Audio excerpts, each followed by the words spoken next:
Beaver Lodge.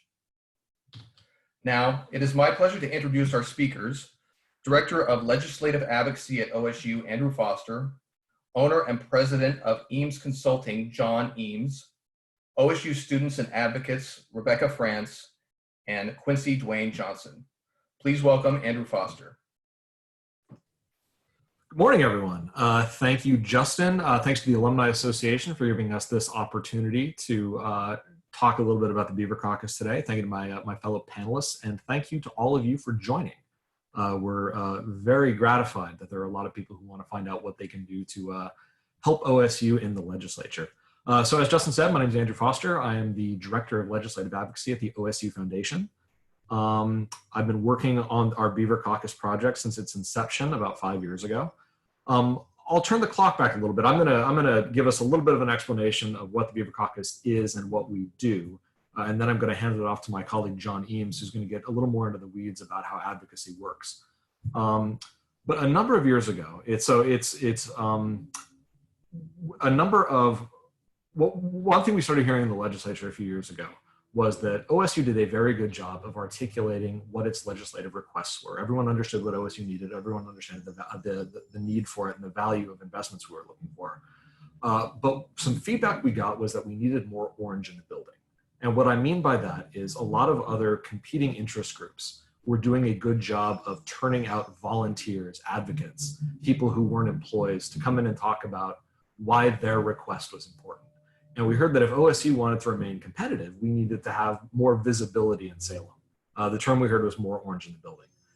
Legislators make decisions on what they think is important to their constituents. And put very simply, the Beaver Caucus's job is to let legislators know that OSU is important to their constituents. We're a group, as Justin said, largely of alumni, but also of a lot of friends and non-alumni supporters. We also have very active members who live out of state. So even if you are a non-alum who lives out of state, there is an opportunity for you to advocate for OSU.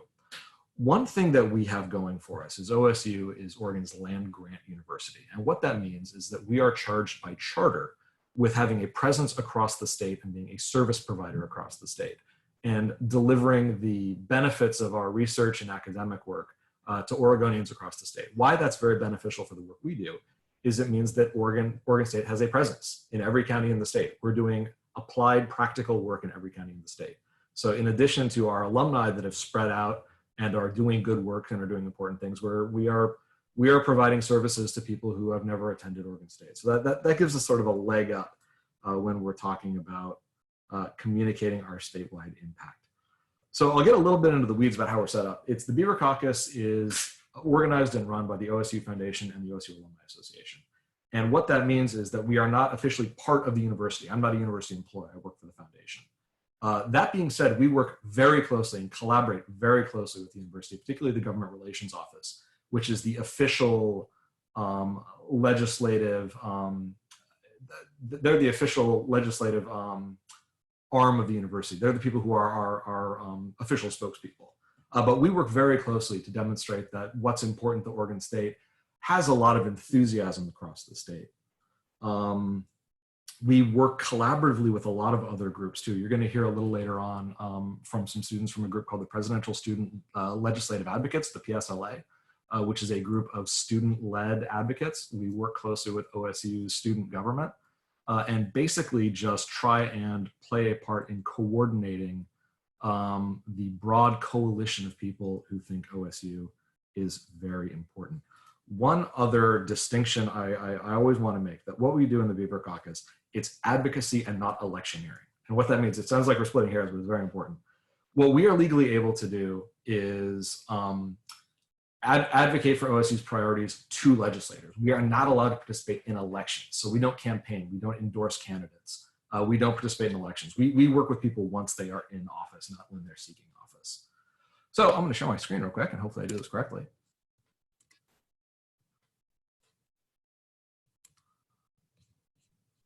Is everyone able to see that? All right. Try and make it full screen real quick. All right. So as I said, just a little bit of background, a little bit of recap. The caucus was formed in response to a request for getting more visibility for Oregon State in Salem and also around the state. We'll get into that a little bit. Like I said, we're part of a team. It's the forward part of the effort for OSU's legislative priorities is OSU's government relations lobbying team. We work to support them and demonstrate that OSU has a lot of broad support.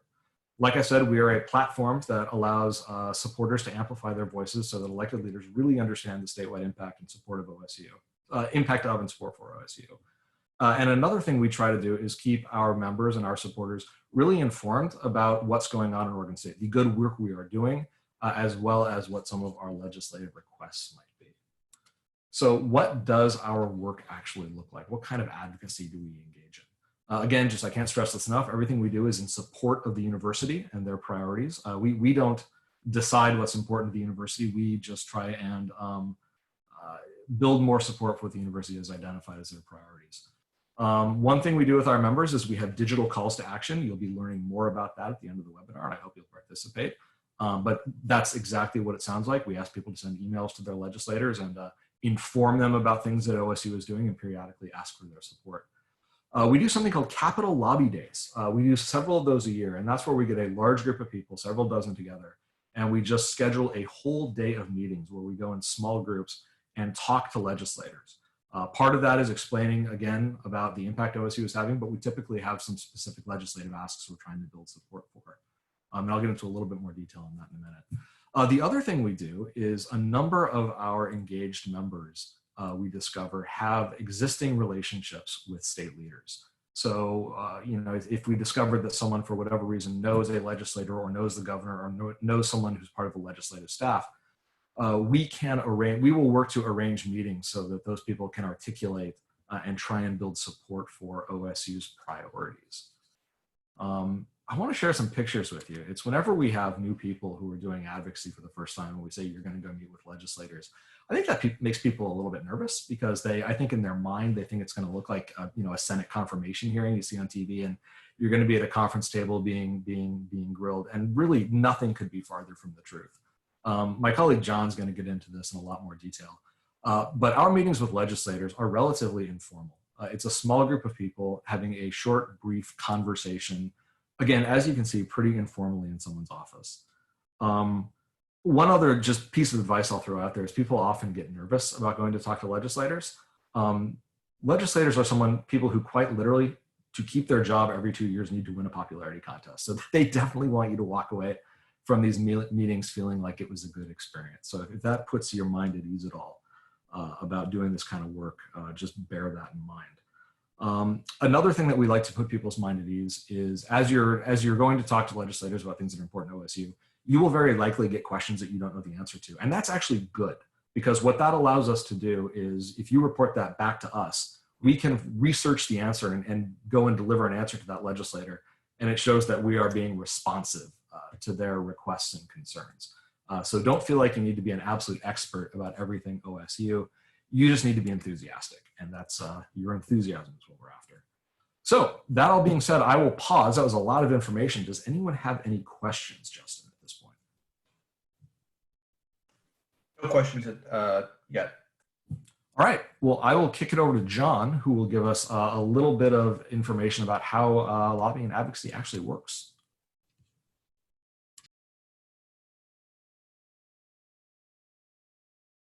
I am.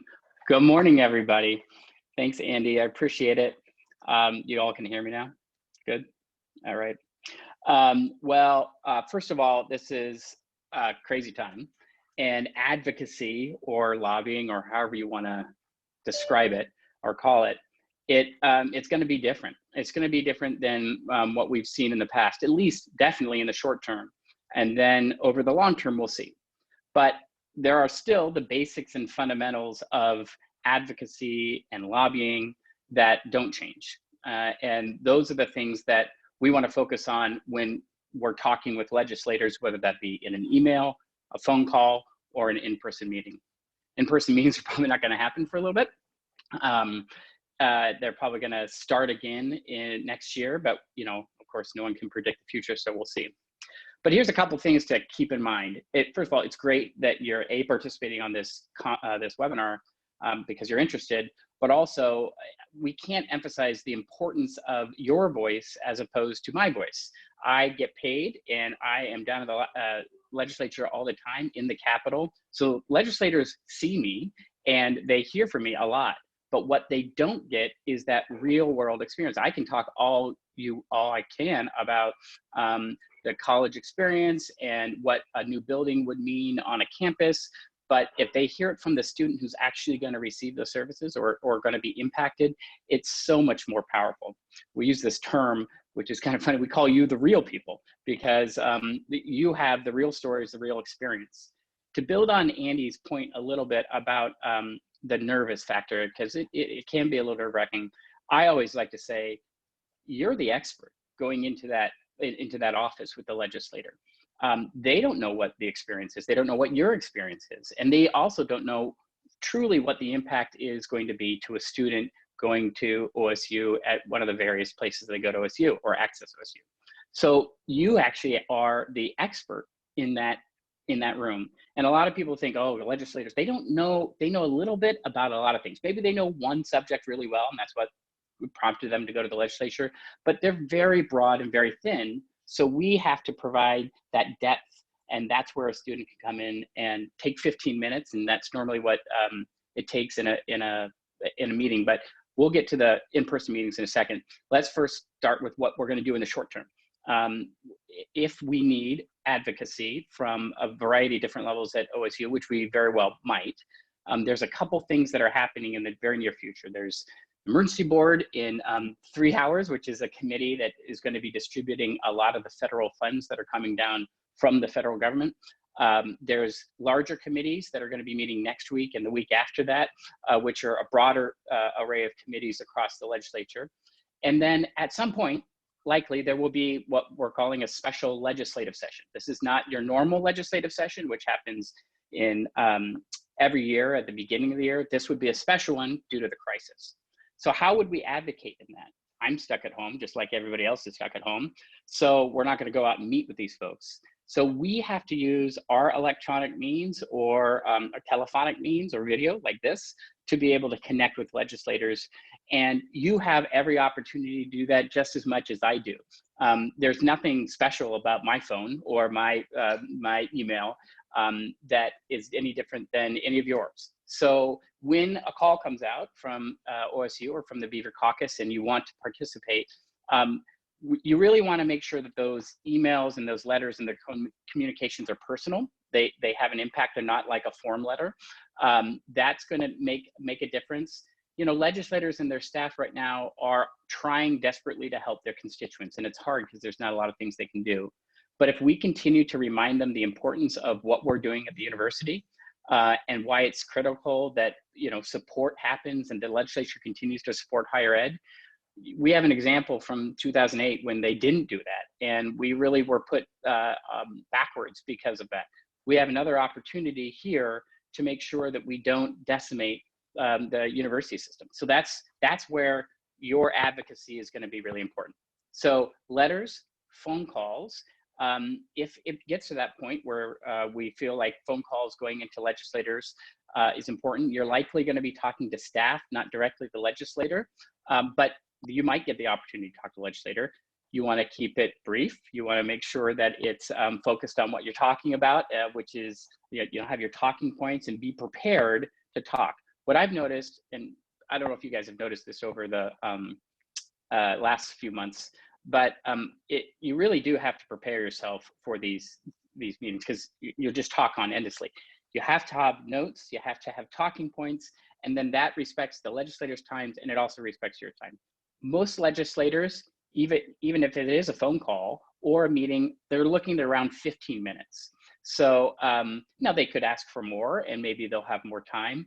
But right now, that's kind of what the timing is when you're in an office, in the building, or outside. They're kind of looking at a 15-minute increment. So just think about that. When we do get to in-person meetings, again, it can be nerve-wracking. You want to try to keep the group small, probably 4 or 5 people. You don't want to overcrowd the office. You want to make sure that you designate a leader for that group. So that person is going to be introducing. It's always awkward when you start a meeting and everyone looks at each other and says, who's going to begin? So that, again, goes into that preparation and planning for the meeting. And then also, always speak from the heart. Try not to answer, like Andy said, questions that you don't know the answer to. Actually, don't answer questions that you don't know the answer to. We'll find those answers for you, or find someone who knows them. But I think overall, you, Andy, me, all of us, the whole team here is there to help you and to support you. And so we don't ever want, the last thing that we would want is for students to come down and have a bad experience. We actually have had that. I think one student, I think it was last year, had a really bad experience with a legislator. They were rude, they didn't meet with them or whatever. I can't exactly remember what it was. And you're gonna have that experience. Not all legislators are alike. Not all legislators are gonna have a good day. 98% of the time, it's gonna be a very positive experience. But you just have to roll with those experiences. Maybe it's, you know, legislator got a bad vote or got their bill killed. So we have to be understanding of their situation as well. They hear 1,000 requests hundreds of requests every day. We're one of them, but so we just have to understand that there's a lot of volume, especially right now. I guess I'll stop there. We have some documents that when you do come in, just so you know, you don't have to prepare all this stuff on your own. The whole team here helps with talking points. It helps with how to speak, setting up the appointments. A lot of that legwork is done ahead of time, but we want to be here as a resource for you. So if you have any questions, or if you just, do you know this legislator, or give me a little background, we're happy to do that at any time. So use us as a resource. I'll stop there. Any questions? No, we don't have any questions. Well, I have a question. Sure. Can you talk about some of the qualitative or quantitative facts? What's more effective, or a balance, or more Sure. numbers, or things like that? You bet. When we the last couple of campaigns that we've worked on have been for the Capitol construction, Arts and Education Complex, Student Success Center in Bend, and it's a balance, right? No legislator expects a student walking into a meeting to have all of the details right at the top of the tip of their fingertips. What we'll do is prepare with some bigger talking points, i.e. here's the amount of money that goes here, here's the amount of money. So that data is important to have. But beyond that, it gets dicey because you don't know, frankly, I don't know a lot of the details. So that's when we put in our experts. So that's one side. The data is important because they want to make sure that the dollars are being spent appropriately. That's their job. But on the other side, on the emotional, the personal side, that really does sell it for folks. That is what gets people to remember. It gets people to think next time they're in committee and they're considering all the various options, that they'll remember that student who said, if I'm an artist, or I'm a musician, and this would be so important to me, and this would make my career, and those type of personal stories people remember. So that's what we want to leave them with. If they remember the numbers, that's great. They're likely not going to remember the numbers. So they will remember the story. And I'll just jump in real quickly. It's one of the benefits of having a lot of different people go and meet with a lot of different legislators, and then reporting back to the group, is we sort of get to focus group what messages are resonating with legislators. It's as John said, it's when we send people into these meetings, you're very prepared, you have lots of information, you have lots of bullet points. Often what we find out is some of those bullet points tend to really ring true with people that we're trying to build enthusiasm with. So that's why it's very important to have a lot of people doing this work, because it allows us to have a lot of data points for what's getting legislators' attention. Yeah, and someone asked a question, and forgive me, it's my fault for not including alumni in this discussion. We focused on students because the students are coming down, but alumni are very important. Our board is alumni, and they're critical to our success as well. So for the alumni, similar type of process.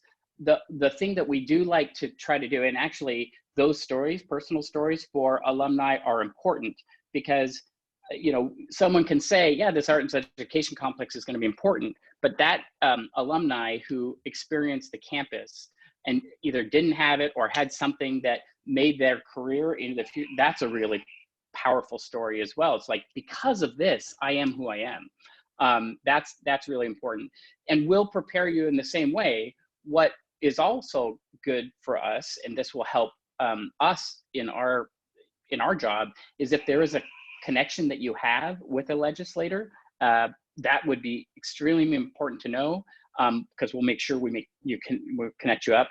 If you've had meetings or have integrated or involved yourself with a legislator outside of the building, i.e. you've been to a town hall, or, that's the other thing. If you're going to be participating or engaging in any way with a legislator where you might be saying something or have the opportunity, call us up. We'll give you talking points. We'll give you, here's the questions that you can ask. Here's the most topical information that you need to know before you ask this question.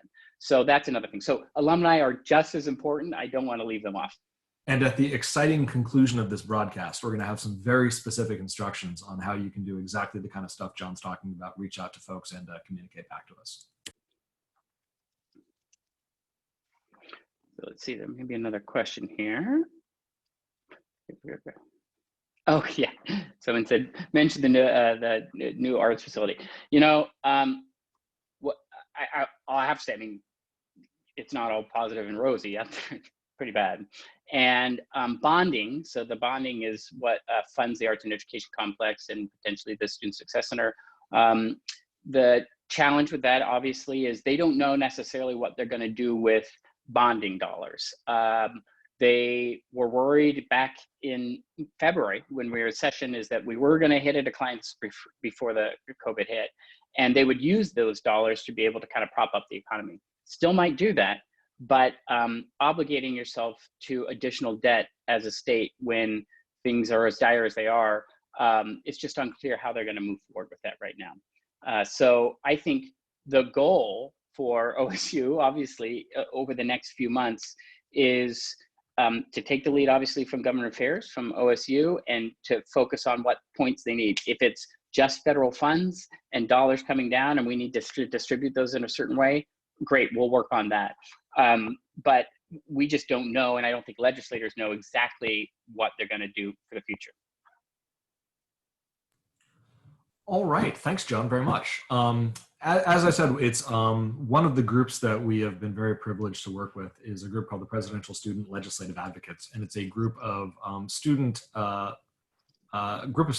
who meet regularly, meet weekly, and basically take a full year preparatory course on government relations, government affairs, lobbying, how this stuff works. And we are the enormous beneficiaries of that because we get to work with them when we go and do our lobby days in Salem. So I'm going to kick it over to Rebecca, who's going to tell us a little bit about that program and her experience with it. All right, good morning, everyone. My name is Rebecca France, and I'm a third-year student here at Oregon State, and I'm majoring in biochemistry and molecular biology. I'm originally from Northeast Portland, and this is my first year as a member of the PSLA. I actually attended my first lobby day in Salem about a year ago, last spring, and I had absolutely no idea what I was getting myself into that day, but I instantly got hooked on advocacy, and I'm so excited to get to do this again this year and be a member of the PSLA. So this year, as Andrew mentioned, we have class once a week. And we have really amazing guest speakers come in and talk about public policy issues. Most recently, we had a professor from the College of Business come in and talk about leadership during a time of crisis. This term, we've been working on doing predictions for the primary. So lots of really cool opportunities just in the class itself. We even played political dodgeball once. But there's also lots of opportunities outside of class for us to be a part of and engage in advocacy. And then last fall and winter, I got to take part in some more lobby days, which I really enjoyed. And so one of the main points we did talk about in those lobby days this past year was the capital construction projects for Oregon State. and really sharing our personal stories as students about how these specific projects would benefit us to our legislators. So when we go and meet in lobby days, we're usually divided up based on our hometown. And so we're meeting with our specific legislators and the nearby ones. So I'm usually meeting with the representatives from Northeast and sometimes Southeast Portland. And then discussing these projects. The first one is the Cordley Hall capital renewal. So Cordley Hall is home to our integrative biology department here at OSU. The building was built in the 1950s and has not been updated since then. And so we were talking to our legislators looking for about $35 million in state bonds to match donations. So basically with that, we're telling our legislators that they can essentially double their investment by matching the donations. And then similar for the arts and education complex, there's $28 million raised for that project, and we were asking for matching state bonds. And then the third capital construction project we were discussing is the OSU Cascade Student Success Center. And so the students at Oregon State Cascades actually voted to increase their student fees to fund this project because it's so important to them. And they raised $5 million for the project, and they're asking for state bonds to help with that as well. So it was really cool that the students from Oregon State Cascades come to the lobby days too to talk about this project and to get to meet with them and talk about their experiences. And so really just by sharing these stories, we're able to more effectively support these projects. I was really excited to talk about the Cordley Hall project. As a science student, I spend a lot of time in Cordley Hall, including as a tour stop when I give tours for the College of Science to prospective students. Cordley Hall has a lot of teaching labs like the anatomy and physiology labs, lecture halls, classrooms, and research labs. So we show it on the tour. But last spring, I actually had one parent ask me why we were showing it on the tour as such an outdated building. I think it being outdated is just the least of its problem. It's not accessible to all students. It's not meeting safety requirements. It lacks the technology. So really important to be able to tell the legislators about our experiences in that building, about how it's not, up to the needs for 21st century teaching. I was also really excited to talk about the arts and education complex, even though I'm not an arts major or minor or anything like that.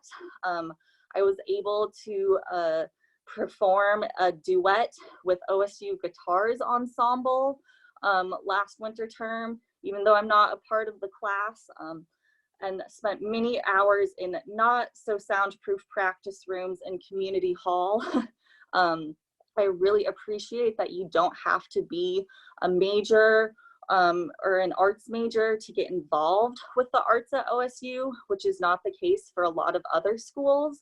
So it was really cool to be able to talk to our legislators about how the new arts and education complex would benefit all OSU students, not just, music or arts majors. And then I was also able to take part in the University Day back in January, which actually involved all of Oregon's 7 public universities. And we came together to support this unified agenda to promote student success. So we were also based in groups on our hometowns, but this time we were going into meetings with representatives from all 7 of the public schools.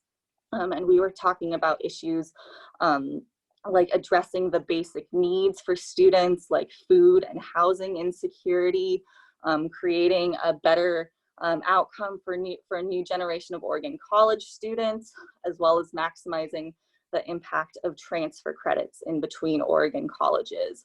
So these are really issues that I see affecting my classmates and my coworkers and my friends every day. So to be able to talk to them about these issues shows that their constituents deeply care about these issues, and they're much more effectively able to support them when they're talking to their colleagues about these issues. And so it's really cool to be able to have this opportunity to meet with them and give our personal experience. I really appreciate that the PSLA has provided me with this firsthand experience into the legislative process and public policy issues. I'm really interested in pursuing a career in scientific policy work and legislation.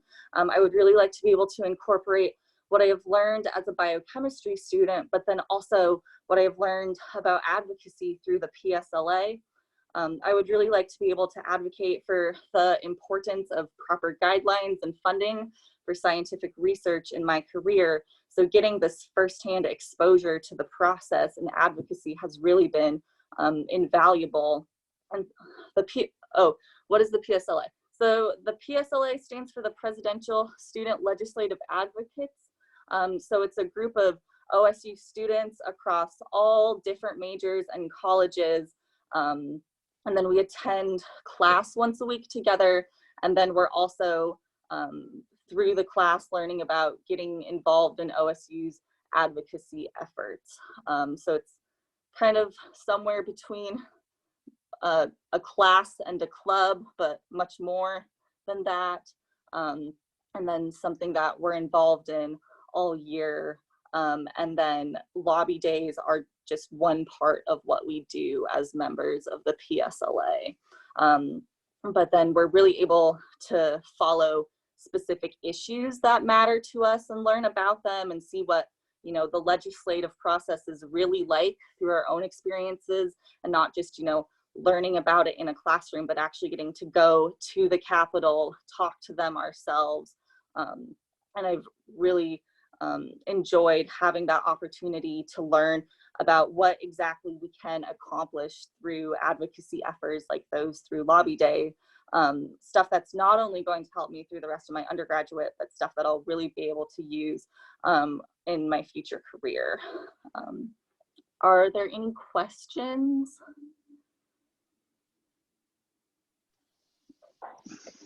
None in the Q&A.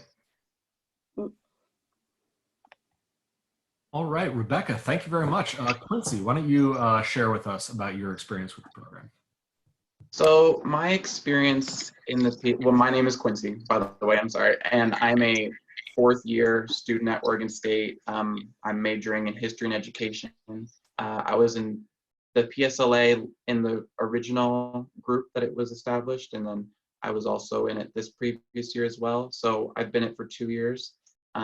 Next year I'll be in it for a third, but it's a wonderful program to help students understand not only civics, but just the entire advocacy routes and nuts and bolts easier. I mean, you can only learn so much in a classroom setting. And so the PSLA really teaches students, you know, what it's like to go advocate and what it's like to be in the Capitol building and to, you know, establish those relationships. And I've been very lucky to be in this program because I had no idea what advocacy was looking like. I had no idea how to go and talk to a legislator or to do any of those things. And when I went to advocate, I realized it's just like talking to another person. It's just talking to a neighbor or someone like that, because they're just regular people who are doing a job to just help their respective cities, locations, whatever, the state. And it's such an invaluable experience to be able to go and speak to legislators and to work with fellow students to push forward important issues that Oregon State is thinking of. And I've been very lucky to use this platform to be a student worker for the Government Relations Office. And I've been very fortunate to go and shadow legislators or shadow fellow lobbyists in like the OEA, the Oregon Educators Association, and to, you know, pursue those paths that I didn't have any thought of going into until I joined the PSLA and until I was a student advocate, and it's been life-changing to be in this program, and to experience this system, and to experience the different people that I've met through this entire experience. And yeah, there's just, Rebecca touched on very important issues that we talked about, and every year there's very important issues, but it's the one time that as a student or as a young adult or as an alumni or as a regular person, it's the first time that you have the opportunity to just go and tell someone who's in charge, to just tell them what you want changed and what you feel like is missing in a university or is missing in your life. And that's not an opportunity that you get. I mean, it's usually what you talk about with your family, like, oh, I would tell a legislator this, but you actually get that opportunity. And even though it's for about 15 minutes in a group, it's 15 minutes is actually a long time when you actually get down to talking to someone about what you need and what you feel like is important.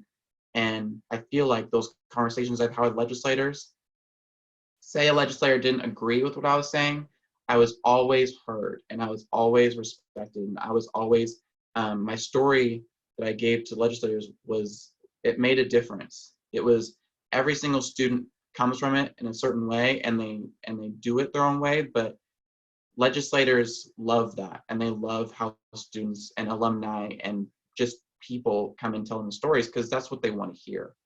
And so learning these things, learning how to communicate, learning how to adapt and be flexible in these conversations, because it's like Andrew and John have said, you get asked questions that you don't particularly know, and you don't know the facts or information, but to be able to learn how to weave through those questions and learn how to receive a question you don't know, and actually have the courage and have the wherewithal to say, I don't know that information, but I can give it to someone who would. It's a valuable lesson that I learned through advocacy, and it's a very important lesson. And that's just that, to be able to speak and to be able to portray your opinion is so important and so invaluable. And I was so lucky that I've been in this program.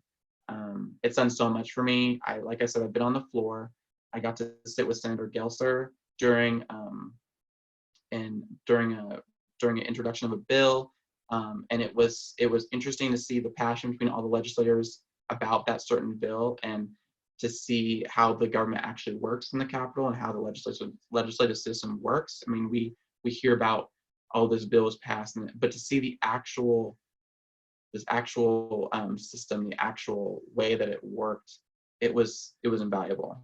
And then, to shadow a lobbyist, Lori Wimmer of the OEA, it was so interesting, because now I want to lobby more, and I actually want to be in the public policy realm or the government realm more. And it's not something that you can learn in a class. I mean, I know that PSLA is a class of some sorts, but it like Rebecca said, it's more than that. It's something that it's a community, because the Beaver Caucus and the PSLA and the ASOSU and the whole, it's an Oregon State community of people who really care about OSU, and who just go and let the legislators know that. And it's so important. It's so awesome for students to be given this opportunity, for alumni to be given this opportunity, because even though the base importance is just to go and advocate, I mean, every single person gets something out of it. Every single person gets something specific to them that you wouldn't get anywhere else. And it's so awesome to see that. And it's been so cool to see the program when it first started till now, and to continue to be a part of that. So I don't know if there's any questions or anything, but. I'll just say, I'm sorry. No questions. Yeah, no questions, but there was just a comment about the impact that marketing can play on pushing the university brand and message forward. And I just wanted to say thank you to Rebecca and Quincy, both for being here today, and also just for your immeasurable talents and passion for this work that we're doing. I think it's clear to anyone who's here today that having advocates like the two of you and the rest of the team are really what's going to drive our success. So thank you very much. I do want to touch on one thing that you both said. And that's, obviously, Rebecca, your background in the sciences, Quincy, your history and education. You don't need a public policy or political science background to be doing this. And in fact, and I'm speaking to the alumni here, the more diverse set of backgrounds we have coming in and talking about the value and importance of impact of the university, really the better. And the other pitch I'll make before we transition into talking about what we would all like you to do is that advocacy is an additive skill. No matter what you do professionally, what your passions are, learning how to advocate and articulate a message in a legislative environment is really going to aid other parts of your life, other parts of your business life, other passions that you have. And also, through this process, you are going to build relationships with state leaders. So, obviously, if you're here today, Oregon State is one of your passions, but you probably have other passions. And engaging in this work really will translate into other parts of your life. That being said, we have a request for all of you, which as soon as I share my screen, I will articulate. All right, so this is the call to the promised call to action that we're going to wind up with today. What we would like to do is as we've talked through. Oops, sorry. As we've talked throughout this, it's the work that we do in advocacy is really divided into two different kinds of messaging.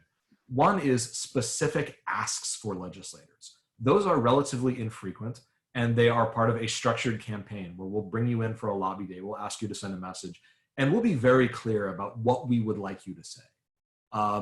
The probably larger part of what we do is just informing as many people as possible about the cool, important work OSU is doing. And there are lots of opportunities to do that. And there are lots of opportunities to do that on your own.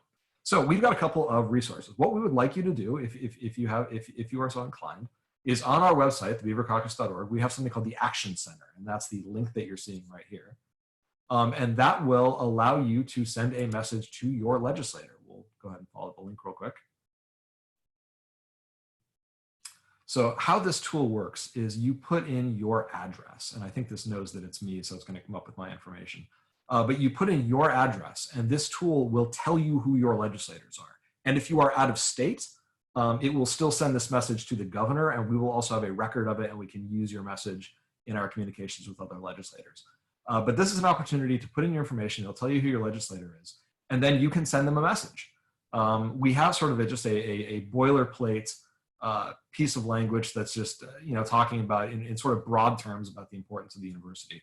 But right up here, you have the opportunity to put in your own story, to talk about why OSU is important to you, or what OSU's impacts in your community are. To the point about talking about what OSU's impacts in your community are, that can be anything. That can be graduates doing good work, work that you are doing in your community that is a product of your education at Oregon State. One other really cool tool we have that I want to direct you towards, and I believe we're going to send out an email at the conclusion of this webinar with these links, but OSU has an awesome site. I spent a lot of time on this site. I hope you will as well. But as I said earlier, we're Oregon's land-grant university, which means we have facilities and institutions and service providers in every county in the state, which means we are doing measurable work in every county in the state. So you go to this website, you go to view our impact in Oregon counties. You can pick the county you live in, let's say Columbia County, and OSU has collated stories about impacts in your county, programs, projects, things that OSU is doing. I encourage you to spend some time here, find something you're excited about, find something that you think your legislator needs to know about, and please, in your own words, share that information with them. If you hear back, we would love to know about it. We have info@thebeavercaucus.org. We also have a fairly intuitive how to contact us section on our website. But if your legislator gets back to you, we'd like to know. If they have a question, we'd like to know about that. If there is an additional action item we need to take, we'd love to know about that. As John said, legislators routinely have town halls. Now they're all virtual town halls that look and feel a lot like what we're doing today. We would like you to attend those. You don't even need to say anything. Just wear orange. Just make sure we got orange in the building and orange across the state. If you're feeling particularly motivated, please share some impactful stories about what OSU is doing or why OSU is important to you. Legislative town halls are easy to find out about once you know who your legislator is. They've got a website, they've got a campaign website, they have a Facebook page. It's very easy to find opportunities for you to intersect with your legislator. Also, just please be on the lookout for public forums to talk about OSU's community impact. That can be going to local government meetings, just giving presentations or just sharing news about what we're doing. If you're part of a civic group like Rotary, we really encourage you to make a lot of noise about what OSU is doing in your community. Obviously, we would like you to join the Beaver Caucus. You can follow that link here. Doing that will allow you to stay up to date on new developments about OSU, and also we'll share some of those impact stories that we're talking about that we'd like you to share. As we have specific calls to action where we would like you to contact state leaders and ask them to do things, we'll share those with you. And also, if you join the Beaver Caucus and join our mailing list, you will find out when we are doing these future Salem Lobby Days, and you can be involved in those as well. I will stop there, and if anyone has any questions, please let us know. Looks like we don't have any more questions. So thanks to you, Andy Foster, and John Eames, Rebecca France, Quincy Dwayne Johnson, and to our audience for being with us today. You will indeed receive a follow-up email with links to Beaver Caucus and all the links that Andrew shared, including to Beaver Lodge, OSU Digital Days of Service, Beaver's Care, and Beaver Kind. So with that, thank you so much to our panelists again, and to you for joining us, and have a great rest of your day and a great weekend. Go Beavs. Go Beavs.